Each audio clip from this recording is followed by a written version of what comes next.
In 2017, the Moon administration launched a new diplomatic initiative called the New Southern Policy, aimed at strengthening South Korea's ties with ASEAN member states and India. And the goal of this policy is to elevate South Korea's relationships with these countries to the same level of its ties with the United States, China, Japan, and Russia, which have consumed the bulk of South Korea's diplomatic bandwidth for most of its modern history. Southeast Asian countries and India are natural partners in this endeavor as these economic relationships have huge potential for growth. And these countries also share similar concerns about peace and stability in the Indo-Pacific.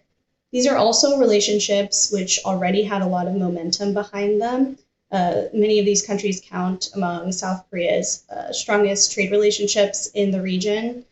And the New Southern Policy provides support for South Korea to strengthen its diplomatic infrastructure, to sustain momentum behind these key partnerships, and to make them a more integral part of South Korea's foreign policy. An important motivation behind New Southern Policy is Seoul's desire to diversify its economic and diplomatic relations in search of greater strategic autonomy. I think as a robust middle power in the region, South Korea wants to take on greater international responsibilities and roles that are deemed commensurate with its international status and capabilities. In this respect, New Southern Policy is reflecting South Korea's heightened self-confidence to project its middle power leadership in the region.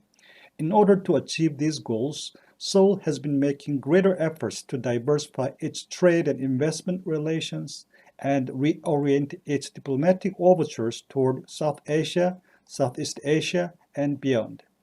In short, New Southern Policy represents South Korea's new regional strategy that aims to build an expanded partnership with regional countries in the economic, diplomatic, as well as strategic areas, and thereby contribute to regional peace and prosperity in the Indo-Pacific.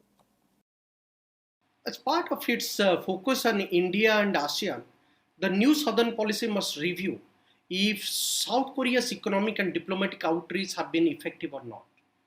At a time when particularly President Moon Jae-in's tenure is on the verge of completion, and I think it makes sense for South Korea to review and to reassess how it could have made the new Southern Policy more accountable and more effective in areas like infrastructure development, connectivity, especially in digital connectivity.